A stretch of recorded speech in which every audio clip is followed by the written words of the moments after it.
So hello everyone, వచ్చేసింది గుంటూరు కారం. గుంటూరు ఉంది కాబట్టి ఫస్ట్ వెళ్ళి చూసిద్దాం అనుకున్నాను, కానీ అల్టిమేట్ ఇప్పుడు కుదిరింది.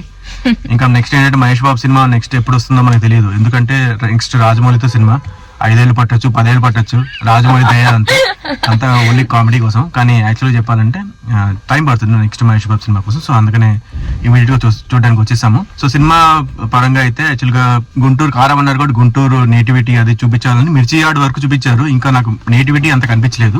మహేష్ బాబు యాస, గుంటూరు యాస బాగానే చేశాడు, బాగానే అంటే సెట్ అయ్యాడు. ఎందుకంటే ఆల్రెడీ అతను గుంటూరు వాడే కాబట్టి యాస మేబీ వచ్చుండవచ్చు, మేబీ నేర్చుకుండొచ్చు, అది మనకు తెలియదు, కానీ బాగానే మాట్లాడాడు. సో డైలాగ్స్ వరకు త్రివిక్రమ్ టచ్ మిస్ అయింది అనిపించింది. కొన్ని ఏంటంటే మనం ట్రైలర్ లో చూసాం ఇస్త్రీ చీర అలాంటివి, అది సినిమాలో చూస్తే ఓకే అనిపించింది, కానీ ట్రైలర్ లో నాకు నచ్చలేదు. సో అది యాక్చువల్ గా డైరెక్షన్ వైజ్ కూడా త్రివిక్రమ్ కామెడీ, ఆ కామెడీ లేదు. యాక్చువల్ త్రివిక్రమ్ స్టాంప్ కామెడీ ఉంటుంది కదా, అది లేదు. నాకు కొంచెం మాస్ ఎలిమెంట్ బాగా ఎక్కువైంది అన్న ఫీలింగ్ వచ్చింది.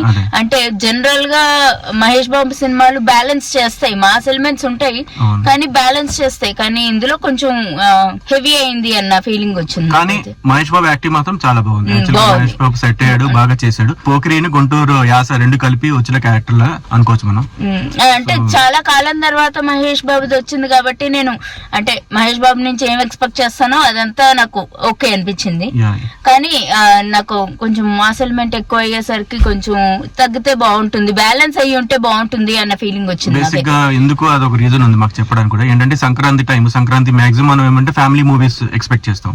సో మా సినిమాలు అంతా నాకు తెలిసి అంత ఆడలేదు. ఇప్పుడు సంక్రాంతి అనగానే ఫ్యామిలీ సినిమాస్ బాగా ఆడతాయి. సో అందుకనే మా ఎక్స్పెక్టేషన్ కూడా యాక్చువల్ ఫ్యామిలీ మూవీ అనుకుని వచ్చాము, కానీ మాస్ ఎలిమెంట్స్ చాలా ఎక్కువ ఉన్నాయి సినిమాలో. ఫ్యామిలీ అఫ్ కోర్స్ డ్రామా అవన్నీ ఉన్నాయి, సెంటిమెంట్ అన్ని ఉన్నాయి. మాస్ ఎలిమెంట్స్ అంటే ఏదో వల్గర్ అని కాదు, కానీ రౌడీజం లాగా.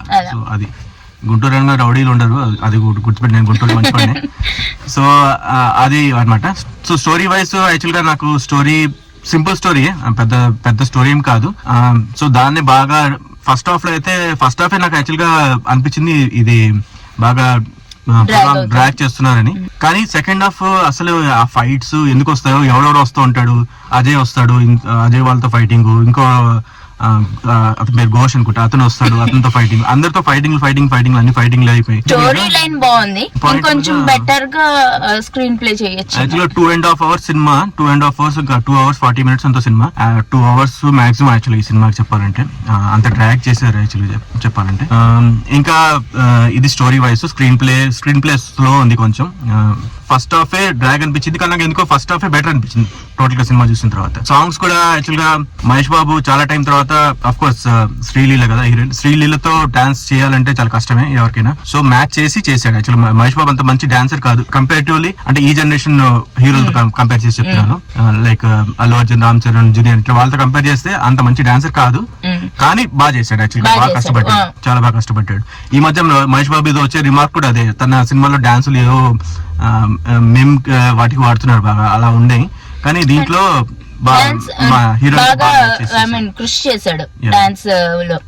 So Mahesh Babu 100 out of 100 actual గా. శ్రీలీల కూడా బాగానే చేసింది. ఇంకో హీరోయిన్ ఉంది కానీ just for name sake actual మరదలాగా చేసింది. ఆ హీరోయిన్ పేరు కూడా నాకు గుర్తులేదు. సో జస్ట్ నేమ్ సేక్ పెట్టారు అంతే. జనరల్ గా త్రివిక్రమ్ సినిమాలు అంటే ఇద్దరు హీరోలు ఉంటారు, అలా మనం చూస్తూ వచ్చాం చాలా వరకు చాలా సినిమాల్లో. సో అది. ఇంకా నెక్స్ట్ సాంగ్స్ కూడా ఏంటంటే మనకి కొన్ని పాటలు, ఫస్ట్ పార్ట్ దమ్ మసాలా అది బాగా హిట్ అయింది. కుర్చీ మడతడితే మీ కాంట్రవర్షియల్ సాంగ్ అయినా అది కాంట్రవర్సీ కాబట్టి హిట్ అయింది. ఆ 2 songs తప్ప పెద్దగా చెప్పుకునే సాంగ్స్ ఏం లేవు. So songs disappointed actual. Mahesh Babu సినిమాలో సాంగ్స్ బాగుంటాయి జనరల్ గా, ఈ సినిమాలో సాంగ్స్ డిసప్పాయింట్ చేసి. బీజిఎం బ్యాక్గ్రౌండ్ మ్యూజిక్ కూడా ఎలా అంటే ఓకే అనిపించింది. ఆ దమ్ మసాలా బ్యాక్గ్రౌండ్ మ్యూజిక్ కొంచెం బాగుంది. మిగతా కూడా ఎక్కడైతే మాస్ ఫైట్లు జరుగుతున్నాయో ఇక్కడేమో కామెడీ మ్యూజిక్లు. ఆ బ్యాక్గ్రౌండ్ మ్యూజిక్ ఎలా ఉందంటే జనరల్ గా కామెడీ సీన్స్ కి పెట్టే బ్యాక్గ్రౌండ్ మ్యూజిక్ లాగా అనిపించింది నాకైతే. సో బీజిఎం తమన్ కొంచెం వరకు డిసప్పాయింట్ చేశాడు యాక్చువల్గా చెప్పాలంటే. సో అది కొంచెం డిఫరెంట్ గా ట్రై చేసి ఉండొచ్చు, మేబీ అందుకే ఎక్స్పెరిమెంట్ అయ్యి ఉండొచ్చు అది బీజిఎం. సో ఫైట్స్ వర్క్ విషయానికి వస్తే చాలా ఫైట్స్ ఎక్కువ అయిపోయాయి యాక్చువల్గా. సెకండ్ హాఫ్ లో ఫైట్స్ చాలా మంది క్యారెక్టర్లు ఎక్కువ అయిపోయారు. ఎందుకు అంతమంది క్యారెక్టర్లో నాకు అర్థం కాలేదు. ఈ స్టోరీకి అంతమంది క్యారెక్టర్లు అవసరం లేదు యాక్చువల్ గా. అజయ్ కానీ ఘోష్ కానీ. సో యాక్టింగ్ ఇందా నేను మహేష్ బాబు హీరోలు అందరూ చెప్పాను. మిగతా క్యారెక్టర్ ఆర్టిస్టులు ఉన్నారు, వాళ్ళ యాక్టింగ్ కూడా అందరిది బాగుంది. రావు రమేష్, రావు రమేష్ జనరల్ గా డైలాగ్స్ ఎక్కువ ఉంటాయి, ఈ సినిమాలో తక్కువ ఉన్నాయి, లాస్ట్ లో ఎక్కువ డైలాగ్స్ ఇచ్చారు. యాక్చువల్ గా నేను ఇంకా జగపతి బాబు క్యారెక్టర్ కొంచెం జగపతి బాబు ఎక్కువ ఉంటుందని ఎక్స్పెక్ట్ చేశాను. చాలా డల్ గా ఉంది, అసలు ఏం లేదు, అసలు అవసరం లేదు జగపతి బాబు అంత యాక్టర్ అవసరం లేదు ఆ క్యారెక్టర్. మెయిన్ యాక్చువల్ గా మహేష్ బాబు ఫాదర్ గా చేసిన అతను జయరామ ఎవరు అనుకుంటా, మలయాళం తమిళ్, అసలు నాకు అస్సలు నచ్చలేదు. అతను యాక్టింగ్ మేబీ యాక్టర్ మంచి యాక్టర్ అయి ఉండొచ్చు, కానీ మీరు ఒకసారి గమనించండి అతను మాట్లాడుతుంది అసలు డైలాగ్ సింక్ అవట్లా. మేబీ అతను తన ఒరిజినల్ లాంగ్వేజ్ లో మాట్లాడుంటాడు, ఇక్కడేమో అసలు ఏమి ఆ ఫీలింగ్ రాలే యాక్చువల్ గా తన ఫేస్ నుంచి. లాస్ట్ లో క్లైమాక్స్ లో కూడా ఏదో అనిపించింది, రమ్యకృష్ణ ఇంత మంచి ఇక్కడ ఫీలింగ్లు ఇస్తూ ఉంటే అతని దగ్గర ఏమో ఫీలింగ్స్ లేవు. అతను మంచి యాక్టర్ అయి ఉండొచ్చు, కానీ అర్థం అవ్వలేదు, భాష అర్థమైతే కదా తన ఫీలింగ్స్ వస్తూ డిసప్పాయింటెడ్ యాక్టర్ అయితే. ఏదైనా అనుకోండి మీరు ఫ్యాన్స్, నాకు తెలియదు, కానీ అతను అయితే డిసప్పాయింట్ చేశాడు, అది నాకు నచ్చలేదు. మంచి వాళ్ళని తీసుకోండి, ఎందుకంటే మంచి వాళ్ళు అంటే తెలుగు వాళ్ళు ఉన్నారు కదా ఇంతమంది, వాళ్ళని తీసుకోండి. లేకపోతే భాష వచ్చిన వాళ్ళు లైక్ ప్రకాష్ రాజ్ ఎంత బాగా చేశాడు, సో అలాంటి వాళ్ళని తీసుకోండి. కానీ భాష నేర్చుకొని చేసేవాళ్ళు ప్లీజ్ అలాంటి వాళ్ళు తీసుకోండి, ఆర్ మీరు చేసే వాళ్ళైనా మీరు కొంచెం నేర్చుకొని చేయండి అది. సో అల్టిమేట్ గా మేము చెప్పేది ఏంటంటే, ఏం దీప్తి సినిమా బాగుందా, నాకు మజా వచ్చిందా, నచ్చిందా? ఓకే మూవీ ఒకసారి చూడొచ్చు. మేము ఎక్స్పెక్టేషన్స్ లో పెట్టుకునే వచ్చాము, ఎందుకంటే సినిమా రివ్యూస్ చూసి వచ్చాము. సో నా వైపు నుంచి రేటింగ్ అయితే మేబీ 2.75 to 3, మాక్సిమం 3 ఇవ్వాలి. నేను 3 ఇస్తా. 3 మా రేటింగ్.